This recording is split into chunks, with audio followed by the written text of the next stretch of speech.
আমিনুল ইসলাম ভাই তিনি যেই কথাগুলি বলেছেন খুবই গুরুত্বপূর্ণ কথা। দিলের ভিতরে ঈমান থাকলে এমন কথা আসে, কথা বলতে হবে, ঠিক কিনা? বৃক্ষ তোমার নাম কি, ফলে পরিচয়। দিলের ভিতরে ঈমান আছে, আলেমদের মহব্বত আছে, আলেমদের প্রতি ভালোবাসা আছে, এরকম দ্বীনের প্রতি মহব্বত আছে বিদায় এমন কথাগুলি বলেছে। আমরাও চাই এমন একজন দ্বীন দরদি মানুষকে আগামী দিনের জাতীয় খেদমত করতে দেখতে চাই। যাদের ভিতরে দ্বীন আছে তাদেরকেই দেখতে চাই, কোন দুনিয়াওয়ালাকে আমরা ক্ষমতায় দেখতে চাই না। যারা ইসলামকে পছন্দ করে না তাদেরকে ক্ষমতায় দেখতে চাই না। যারা আল্লাহকে পছন্দ করে না, শরীয়তকে পছন্দ করে না, তাদেরকে আমরা ক্ষমতায় দেখতে চাই না। আগামীর দেশ হবে ইসলামের দেশ, কথা বলেন ঠিক না ঠিক? আগামীর দেশ হবে কোরআনের দেশ, আগামীর দেশ হবে মুসলমানের দেশ, টুপিওয়ালাদের দেশ। সবাই আওয়াজ দিয়ে বলেন ঠিক না ঠিক? আল্লাহ তাআলা এই দেশের উপরে রহমত আর বরকত নাজিল করুক, আওয়াজ দিয়ে বলেন আমিন। আমি কোরআনে কারীম থেকে একটি আয়াতে কারিমা আপনাদের খেদমতে তেলাওয়াত করেছি। ওই আয়াতের উপরে কিছু মুলাক্কাস কথা বলবো। আল্লাহ সাহায্য চাই, আপনাদের সকলের দোয়া চাই। আওয়াজ করে বলেন আমিন। গত বছর এই মাহফিলে আমি শেষ মেহমান হিসাবে কথা বলেছিলাম।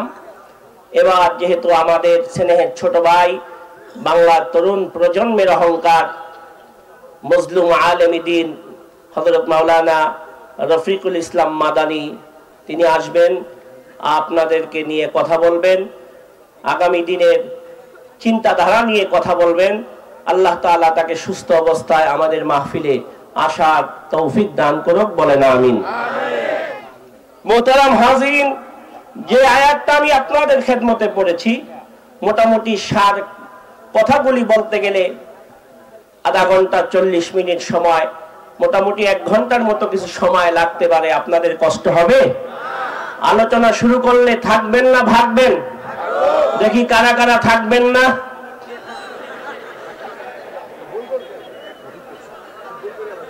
প্রধান অতিথিও ধরা খাইছে আজকে। বুঝছে না নতুন নতুন নতুন নতুন না, কি দুনিয়া আইলো বাংলাদেশে।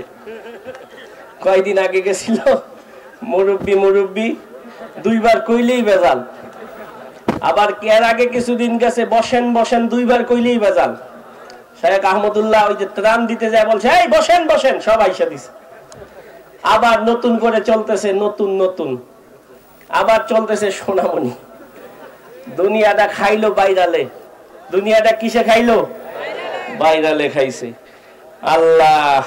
আল্লাহ তাআলা আমাদের দেশকে হিফাজত করুক, আহলে হক উলামায়ে কেরামকে যেন আমরা চিনে সামনে চলতে পারি, আল্লাহ তাআলা তৌফিক দান করুক।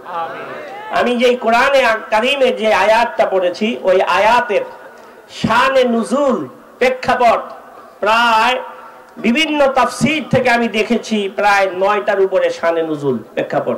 জোরে বলেন কয়টা? খুব গবেষণামূলক কথা। এটা আমি 9টা তাফসীর গেটে আমি 9টা তাফসীরের মধ্যে একাধিক শানে নুজুল প্রেক্ষাপট আমি পেয়েছি। তার ভিতর থেকে একটি প্রেক্ষাপট শানে নুজুল আপনাদের খেদমতে বলার চেষ্টা করব। ওমা তাওফীকি ইল্লা বিল্লাহ আলাইহি তাওয়াক্কালতু ওয়া ইলাইহি উনীব। এজন্য আপনারা খেয়াল করে শুনবো। এই আয়াত বুঝতে হলে, আয়াতের সার কথা মর্ম কথা বুঝতে হলে এই আয়াতের যেই প্রেক্ষাপট শানে নুজুল, আমরা সেদিকে চলে যাই। আমরা জানি রাসূলের জামানায় আল্লাহর হাবিব প্রায় 83টা যুদ্ধ জিহাদ বেঈমানদের সাথে প্রায় 83টা যুদ্ধে সাহাবায়ে কেরাম অংশগ্রহণ করেছেন। জোরে বলেন কয়টা? 83টা। এই 83টা যুদ্ধের ভিতরে 27টা যুদ্ধে স্বয়ং আল্লাহর নবী বিশ্ব নবী রাহমাতাল লিল আলামিন নিজেই সেনাপতির দায়িত্ব পালন করছেন। আরো জোরে বলতে হবে সুবহানাল্লাহ। আল্লাহর নবী নিজেই 27টা যুদ্ধে নিজেই সেনাপতির দায়িত্ব পালন করছেন। এর ভিতরে একটা যুদ্ধ উহুদের যুদ্ধ। জোরে বলেন কি যুদ্ধ? এটা প্রসিদ্ধ যুদ্ধ। যেটার ব্যাপারে আমরা সবাই জানি, সচরাচর যেই বয়ানগুলি আমরা শুনি, এখানে অনেক এশকে নবী, নবীর প্রেমের অনেক সাহাবায়ে কেরাম অনেক দৃষ্টান্ত রাখছেন। এই ঘটনাগুলি, ইতিহাসগুলি ওলামা, হযরত, মুফাসসিরিনে কোরআন এগুলো আমাদেরকে শোনাইছেন। আমরা এই জন্য এই যুদ্ধের কথা বিশেষ করে জানি। কিন্তু এখন আপনাদের সামনে এই যুদ্ধের একটি ঘটনা আমি শোনাবো। মোটামুটি আশা করি আপনারা যারা এসেছেন এখানে হাজার হাজার মানুষ, দুই একজন ছাড়া কেউ শোনেন নাই এমন একটি নতুন ঘটনা আমি আপনাদের খেদমতে পেশ করব। এই আয়াতের যেই প্রেক্ষাপট শানে নুজুল আছে, তার 9টা প্রেক্ষাপট শানে নুজুল থেকে একটি শানে নুজুল প্রেক্ষাপট আপনাদের খেদমতে বলবো। উহুদের যুদ্ধ যখন শুরু হয়ে গেল, উহুদের যুদ্ধ শুরু হয়ে যাওয়ার পরে একটা দল ছিল বেঈমানদের পক্ষে, আরেকটা দল স্বয়ং মুহাম্মদুর রাসূলুল্লাহ সাল্লাল্লাহু আলাইহি ওয়াসাল্লামের পক্ষে। দুইটা দল হয়ে গেল, একটা হলো নবীজির দল, আরেকটা আবু জাহেলের দল, বেঈমানদের দল, কাফেরদের দল। দুইটা দলে দুইটা বিভক্ত হয়ে গেল। যুদ্ধ শুরু হয়ে গেল, যুদ্ধের ধামামা বেজে গেল। কাফেররা মুসলমানদেরকে ধাওয়া করে, মুসলমানরা কাফেরদেরকে ধাওয়া করে, মুসলমানরা কাফেরদেরকে কচু কাটার মতো কাটে, আবার কাফেররা মুসলমানদের উপর আক্রমণ করে শহীদ করে। এমন একটি অবস্থায় এই যুদ্ধের ভিতরে একজন সাহাবী, তার নাম হলো আবু উবায়দা ইবনুল জাররাহ। সবাই আওয়াজ দিয়ে বলেন সাহাবীর নাম কি? আবু উবায়দা ইবনুল জাররাহ রাদিয়াল্লাহু তাআলা আনহু, একজন জলিলুল কদর সাহাবী, বিশিষ্ট সাহাবী, বয়স মাত্র 20 বছর। জোরে আওয়াজ দিয়ে এখন কত বছর? আরো জোরে বলেন। 20 বছর হইল তার বয়স। এই সাহাবী যখন যুদ্ধের ভিতরে উনি তরবারি নিয়ে ময়দানে ঢুকে গেলেন, যুদ্ধ চলতেছে, এই সাহাবী একজন জলিলুল কদর সাহাবী, খাঁটি পাক্কা ইমানদার, উনি কাফের বেঈমানের বিরুদ্ধে লড়াই করার জন্য মাঠে নামছে। এমন সময় তাকায়া দেখে যে ইসলাম রক্ষার জন্য আবু উবায়দা মাঠে নামছে, ওই ইসলামকে ধ্বংস করার জন্য তার জন্মদাতা পিতা মুসলমানদের বিরুদ্ধে, ইমানদারের বিরুদ্ধে ময়দানে নামছে। পেশ কি ছুটছে না লাগছে? আরো জোরে কোন। আপনাদের কি বুঝতে কষ্ট হচ্ছে? না তাফসীরের কথা। আবু উবায়দা ইবনুল জাররাহ ডাক দিয়া কয়, ব্যাপার কি? আসলাম যুদ্ধ করতে বেঈমানের বিরুদ্ধে, আয়েশা দেখি নিজের পিতাই বেঈমানের পক্ষে। হ্যাঁ, নিজের পিতাই বেঈমানের পক্ষে। আবু উবায়দা ইবনুল জাররাহ এবার তরবারি নিজের খাপের ভিতরে ঢুকায়া ময়দানের ভিতরে দাঁড়ায়া চিন্তা করতেছে, যুদ্ধ করে করব, আগে নিজের বাপের লগে হিসাব কিতাবটা বুঝা লই। আল্লাহু আকবার। আরো জোরে বলেন। ইসলাম এত সহজ না, এত দামি জান্নাত, তাল মিলাইয়া সকালে আলেমের সাথে বিকালে নাস্তিকের সাথে মিটিং, কখনো এই জান্নাত আপনার জন্য হতে পারে না। হ্যাঁ, আপনি সকালে আনবেন আফাতুমিনুনা বিবাদিল কিতাব ওয়া তাকফুরুনা বিবাদ, কিছু ভালো লাগলে মানবা, কিছু ভালো লাগে না ছেড়ে দিবা। তুমি মুমিন হতে পারো নাই, এমন দামি জান্নাত তোমার মতো মুনাফিকের জন্য তৈরি হয় নাই।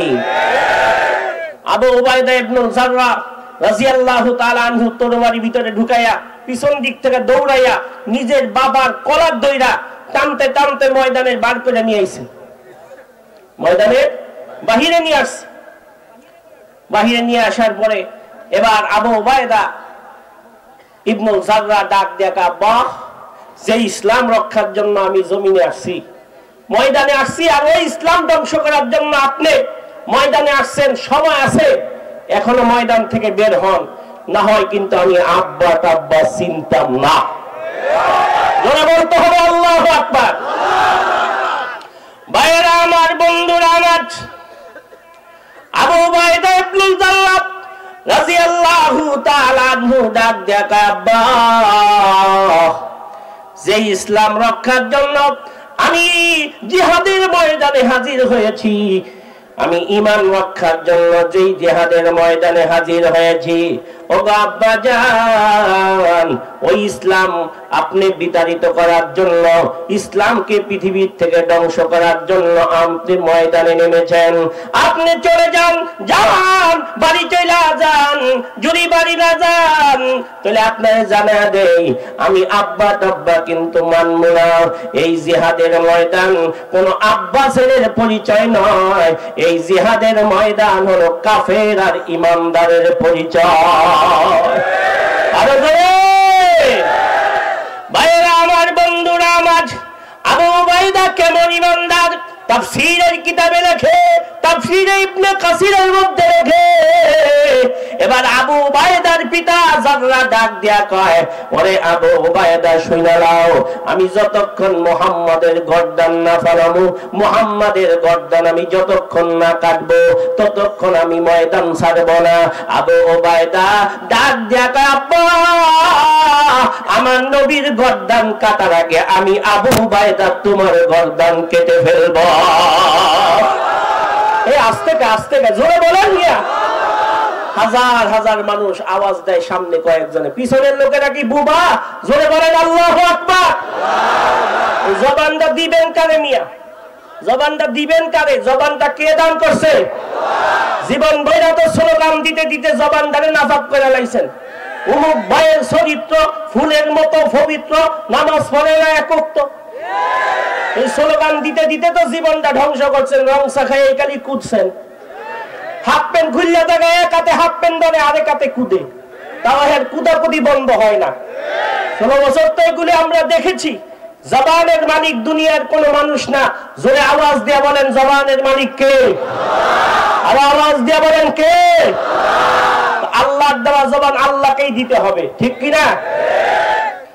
বন্ধুরা আমার, ভাইয়েরা আমার, আবু উবাইদা ইবনুল জাররাহ রাদিয়াল্লাহু তাআলা আনহু ডাক দেয়া কয়, আব্বা গাওরামি কইরেন না, নিজের সাথে গাওরামি কইরেন না, তেরামি কইরেন না।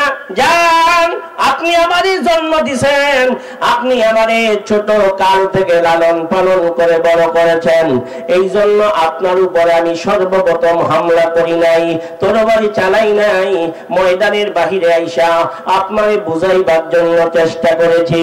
আপনি যেহেতু বুঝ মানবেন না, তাইলে শুনে রাখেন, ময়দানের ভিতরে ঢুইকা যদি আমার কোন ইমানদার মুমিনের উপরে, আমার কোন সাহাবীদের উপরে, আমার কোন সাথী ভাই সাহাবায়ে কেরামের উপরে যদি আক্রমণ করেন, আল্লাহর কসম দিয়ে বলি, আমার তরবারি কিন্তু আপনাকে ক্ষমা করবে না। নারে তাকবীর! সরে শোনে না ধর্মের কথা, কথা বলেন না কে? ভাইরা আমার, বন্ধুরা আমার, এ টাঙ্গাইলের ভাই, সাগরদিঘির ভাই, গভীর মনোযোগ গাতের ভাই, আবু উবাইদার পিতা এবার জাররা ডাক দেয়া বলে, আবু উবাইদা তুমি যা পারো তাই করো গা, আমি মানবো না, আমি খুঁজে খুঁজে মুহাম্মদকে বের করব, মুহাম্মাদের মাথা না নিয়ে আমি ময়দান থেকে যাব না। মনে রাখতে হবে, যুগে যুগে আমরা দেখেছি অনেক জায়গায় ছেলে ইমানদার, বাবা বেঈমান, বাবা ইমানদার, ছেলে বেঈমান। জোরে বলেন আছে না নাই? আরো জোরে বলেন আছে না নাই? ভাইরা আমার, বন্ধুরা আমার, এ টাঙ্গাইলের যুবক, সাগরদিঘির যুবক, ভালো করে বুঝালো, দুনিয়ায় থাকবার সময়, দুনিয়ায় সামান্য কয়েকদিনের জন্য পরীক্ষা দিতে আসছি রে ভাই। পরীক্ষা যদি ফলাফল ভালো হয় তাহলে জান্নাত পাবো, পরীক্ষা যদি ফলাফল খারাপ হয় জাহান্নামী হইয়া যাব। দুনিয়ায় খুশি করবা, দুনিয়ায় জীবনটা শেষ করবা। যে আল্লাহ আমারে জমিনে পাঠাইছে, ওই আল্লাহরে খুশি কইরাই আমার তোমার কবরে যাইতে হবে। বন্ধুরা আমার, ভাইরা আমার, গভীর মনোযোগ। এইবার আবু উবাইদা ইবনুল জাররার পিতা জাররা এবার দৌড় দিছে, ময়দানের ভিতরে ঢুইকা গেছে, আবু উবাইদাকে ধাক্কা দিয়া ফেলায়া দিছে। আর পিছন থেকে আবু উবাইদা ডাক দিয়া কয়, আব্বা বেয়াদবি মাফ করবেন, আপনি যেহেতু আমার কথা রাখলেন না, তাইলে আমি আবু উবাইদাও আপনাকে ছাড়ব না। বড় আশ্চর্য বিষয়, বড় আশ্চর্য বিষয়। তাফসীর গুলো পড়তে গেলে চোখে বাড়ি রাখা যায় না। আরে আমরা কত কাঁচা ইমানদার, দুনিয়ায় একটা রং চা খায়া ইমান বিক্রি করে ফেলাই, 1000 টাকার বিনিময়ে ইমান বিক্রি করে ফেলাই, 10,000 টাকার বিনিময়ে ইমান বিক্রি করে ফেলাই। ফজলুল করিম রহমতুল্লাহি আলাইহি বলতেন, বাবা কারো ইমানের দাম 1000, কারো ইমানের দাম 1 লাখ, কারো ইমানের দাম 1 কোটি, কারো ইমানের দাম 100 কোটি। আবার এই পৃথিবীর জমিনে এমন কিছু ইমানদার আছে সারা দুনিয়া তারে দিলেও তার ইমান কিনা যায় না। বন্ধুরা আমার, ভাইরা আমার, এবার জাররা চলে গেছে ময়দানের ভিতরে। আবু উবাইদা এবার তরবারি খাপ থেকে বের করছে, গভীর মনোযোগ। খাপ থেকে তরবারি খানা বের কইরা আবু উবাইদা এবার ময়দানের ভিতরে অন্যান্য কাফের বাদ দিয়া নিজের বাবারে আগে খোঁজে। আল্লাহু আকবার বলে। বাবারে খুঁজতে খুঁজতে খুঁজতে খুঁজতে হঠাৎ করে বাবার সামনে পড়ে গেছে হযরত আবু উবাইদা ইবনুল জাররাহ, নবীর একজন পাগল, নবীর একজন আশিক। তরবারি খাপ থেকে বের কইরা যায় দেখে বাবাই মুসলমানদের মাথা কাটে, মুসলমানদের হাত কাটে, মুসলমানদের পা কাটে, মুসলমানদের সাথে এরকম ভাবে বেঈমানি করতেছে, মুসলমানদের গর্দান আলাদা করে দিচ্ছে। এবার আবু উবাইদা বাবার সামনে যাইয়া একটা মিনিটের জন্য দেরি করে নাই, তরবারি আসমানের দিকে উঠায়া আল্লাহু আকবার বলে বাবার গর্দানে তরবারি চাপায়া দিছে। শরীর থেকে মাথাটা আলাদা হয়ে গেছে, শরীর থেকে মাথাটা আলাদা হয়ে গেছে, মাথা আলাদা হয়ে গেছে, দেহ এক জায়গায় পড়ে আছে, মাথা এক জায়গায় পড়ে আছে। আবু উবাইদা ইবনুল জাররাহ রাদিয়াল্লাহু তাআলা আনহু এবার মাথার চুল ধরে আল্লাহ রে, একজন নবীর দুশমন, আল্লাহর দুশমন, কোরআনের দুশমনকে আমি জমিন থেকে বিদায় করে দিলাম।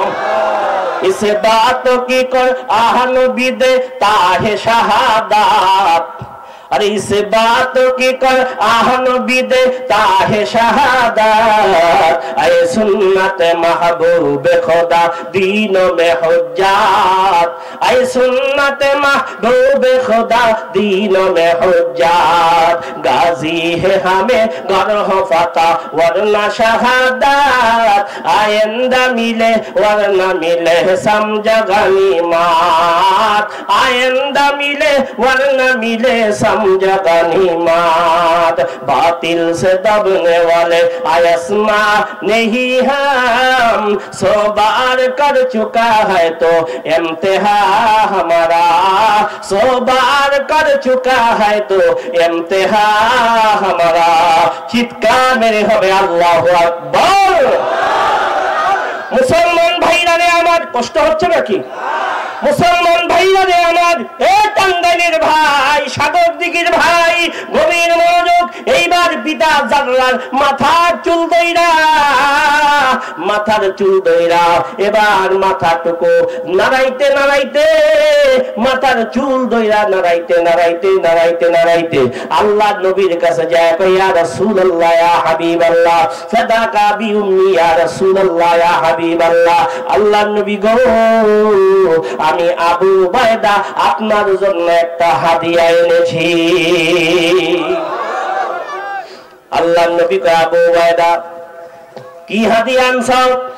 আল্লাহর নবীকে আবু উবাইদা বলে, ইয়া রাসূলুল্লাহ, ইয়া হাবিবাল্লাহ, একটা মাথা হাদিয়া আনছি। আল্লাহু আকবার, জোরে বল। আবু উবাইদা কয়, ইয়া রাসূলুল্লাহ, ইয়া হাবিবাল্লাহ, একটা মাথা হাদিয়া আনছি। জিহাদের যুদ্ধ চলতেছে, আল্লাহর নবী ভাবছে কোন বেঈমানের মাথা হাজির হয়ে গেছে। আল্লাহর নবী ডাক দেখা, আবু উবাইদা একটু মাথাটা ঘুরায় আমারে দেখাও, কোন বেঈমানের মাথা তুমি এনেছ? মাথা এরকম ভাবে চেহারা খানা ঘুরাইয়া পয়গম্বরের দিকে দিলে, এবার আল্লাহর নবী ডাক দেখায়, আবু উবাইদা এটা তো তোমার আব্বার মাথা দেখা যায়। আবু উবাইদা কয়, ইয়া রাসূলুল্লাহ, এটা আমার আব্বার মাথা। ওই আল্লাহর নবী, বিশ্ব নবী রাহমাতুল লিল আলামিন বলে, আবু উবাইদা রে, তোমার আব্বার মাথা তুমি কই পাইলা? আবু উবাইদা ডাক দেয়, কয়, ইয়া রাসূলুল্লাহ, ইয়া হাবিবাল্লাহ, আমার আব্বার মাথা আমি নিজের হাতেই কেটেছি। আল্লাহর নবী সাল্লাল্লাহু আলাইহি ওয়াসাল্লাম এবার আবু উবাইদা ইবনুল জাররাহকে একটু শাসাইতেছে। আবু উবাইদাকে একটু রাগ রাগ করবে ভাব, কেন তোমার বাবার মাথা কাটতে গেলা? আমার আল্লাহ ডাক দেয়, জিবরাইল রে তাড়াতাড়ি ময়দানে যা, আমার হাবিবের কাছে সালাম পৌঁছাইয়া দে। আর সূরা হুজরাতের সূরা মুজাদালা 22 নং আয়াত আমার হাবিবের কাছে পৌঁছাইয়া দাও আর জানায়া দাও, আমি আল্লাহ আমার আবু উবাইদার পক্ষে আছি। নারে তাকবীর। বন্ধুরা আমার, ভাইয়েরা আমার, জিবরাইল আমিন ময়দানে নামছে। আল্লাহর নবীর সামনে জিবরাইল হাজির হয়ে গেছে। আল্লাহর নবী ডেকে বলে, সালাম কালাম শেষ, আল্লাহর নবী ডেকে বলে, কিরে ভাই জিবরাইল, কেন তুমি হাজির হয়েছো? কি খবর নিয়ে আসছো? জিবরাইল বলে, ইয়া রাসূলুল্লাহ, ইয়া হাবিবাল্লাহ, বিচার সালিশ চলতেছে, বিচারটা আবু উবাইদার বিরুদ্ধে চলে যায় ভাব। এজন্য আল্লাহ তাআলা সূরা মুজাদালার 22 নং আয়াত দিয়া আবু উবাইদার পক্ষে আল্লাহ বিচার দিয়েছে। আবু উবাইদার পক্ষে আল্লাহ তাআলা নিজেই আবু উবাইদার পক্ষে আছে। আল্লাহ তাআলা আবু উবাইদার শানে এই মাত্র আমাকে সূরা মুজাদালার 22 নং আয়াত দিয়ে পাঠাইছে। জোরে বলেন আল্লাহু আকবার। বন্ধুরা আমার, আল্লাহর হাবিব আশ্চর্য হয়ে গেছে যে আবু উবাইদার শানে জিবরাইল আয়াত নিয়ে আইছে। নবী আমার ডেকে বলে, ভাই জিবরাইল, আবু উবাইদার শানে কি আয়াত নিয়ে আইছেন? আয়াতটা আমার একটু শোনান। তো হযরতে জিবরাইল আমিন আয়াত পড়তেছে। মোবাইলগুলো বন্ধ করেন সব। জিবরাইল আমিন আয়াত পড়তেছে। হে রাসূল, কি আয়াত নাজিল হয়েছে আপনি শুনুন। জিবরাইল পড়তেছে, বিসমিল্লাহির রহমানির রহিম। لا تجد قوما يؤمنون بالله واليوم الآخر يوادون من حاد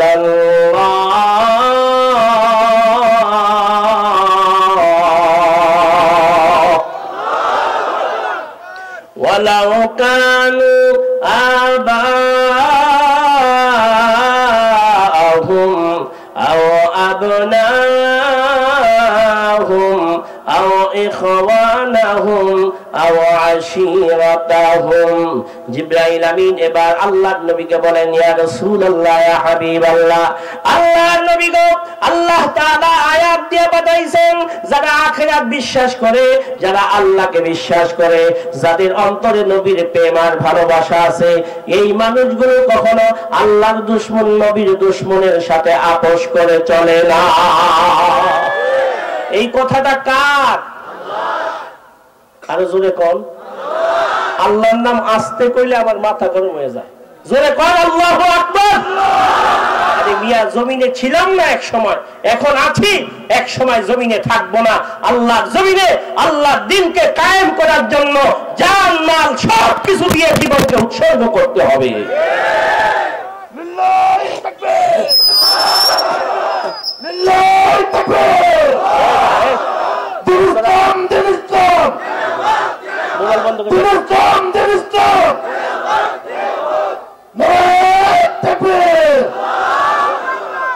বন্ধুরা আমার, ভাইয়েরা আমার, আল্লাহ বলেন যারা আখিরাত বিশ্বাস করে। কি বিশ্বাস করে? আখিরাত।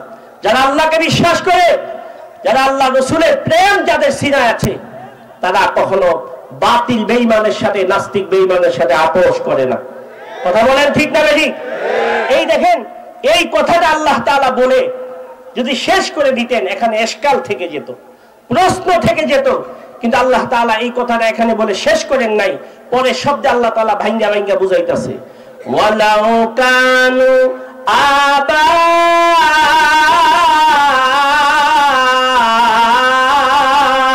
আবাহুম, যদিও জন্মদাতা পিতা হয়, পিতাও যদি আল্লাহর দুশমন হয়, নবীর দুশমন হয়, শরীয়তের দুশমন হয়, এমন দুশমনের সাথে ঈমানদারেরা আপোষ করে না। এখন পাওয়া গেছে নি? ওই যে বাপ্পলার যে ঘটনা, এই ঘটনার পরিপ্রেক্ষিতে আল্লাহ তাআলা আয়াত নাজিল করে বলে, হাবিব, যারা আখিরাত বিশ্বাস করে, যারা আল্লাহকে বিশ্বাস করে, এরা কখনো নিজের জন্মদাতা বাবার সাথেও আপোষ করে না। আও আবনাহুম, নিজের সন্তানের সাথে আপোষ করে না। আও ইখওয়ানাহুম, ভাই ভাইয়ের সাথে আপোষ নাই। আও আশিরাতাহুম, বংশের লোকের সাথে আপোষ নাই। আল্লাহ বলেন, দলের লোকের সাথে আপোষ নাই, দলের নেতা নেত্রীর সাথে আপোষ নাই। আমার বন্ধুগণ, আমার বিএনপির ভাই, আমার জাতীয় পার্টি ভাই, আমার আওয়ামী লীগ ভাই, জাসদ বাসদ ভাই, শুনে রাখো, একটাই ঘোষণা হবে, যেই দলের নেতার নেত্রী ইসলামের বিরুদ্ধে বলবে, কোরআনের বিরুদ্ধে বলবে, আল্লাহর বিরুদ্ধে বলবে, নবীর বিরুদ্ধে বলবে, এমন নেতার নেত্রীকে একসাথে 3 তালাক দিয়ে দিতে হবে।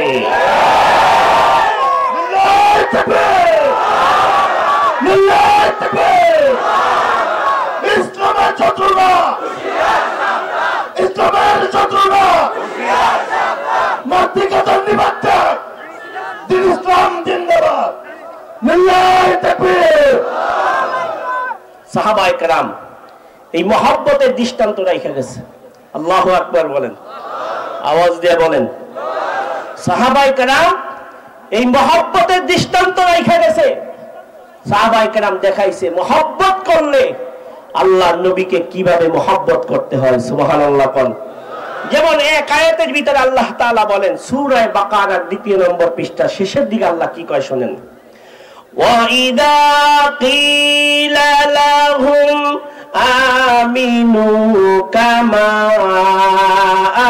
আমানান নাস।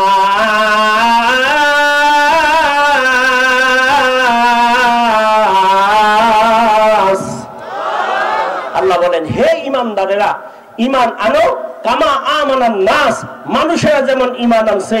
মানুষ বলতে কারা? কামা আমানান নাস, কামা আমানাস সাহাবা, সাহাবায়ে কেরাম যেমন ঈমান আনছে। সাহাবীদের দিলের ভিতরে নবীর প্রতি যে প্রেম আর মহব্বত ছিল, ওই মহব্বত আর প্রেম যদি তোমরা অর্জন করতে পারো, মরতে দেরি, আল্লাহর জান্নাতে যাইতে দেরি হবে না। হযরতে সিদ্দিক আকবর সেই দৃষ্টান্ত দেখাইছেন। সিদ্দিক আকবর রাদিয়াল্লাহু তাআলা আনহু, হযরত আবু বকর, নবীর প্রতি কেমন প্রেম ভালোবাসা। আল্লাহু আকবার। এই ঘটনাটা বলে আমি আমার আলোচনা ইতি টানবো। আল্লাহর সাহাবীরা, নবীর সাহাবীরা কি পরিমাণে মহব্বত আর ভালোবাসা দেখাইছে। হযরত আবু বকর এত মহব্বত দেখাইছে, এই মহব্বতের দৃষ্টান্ত পৃথিবীতে এখনো পর্যন্ত রয়ে গেছে। যে মহব্বতের দৃষ্টান্ত দিয়ে বোঝা যায় যে সাহাবীরা নবীর জন্য কেমন জান আর মাল ব্যয় করছে। আল্লাহু আকবার বলেন, আওয়াজ দিয়ে বলেন আল্লাহু আকবার। তাবুকের যুদ্ধ শুরু হয়ে গেছে, তাবুকের যুদ্ধ চলতেছে, ধামামা বেজে গেছে, মুসলমানদের অর্থ সংকট দেখা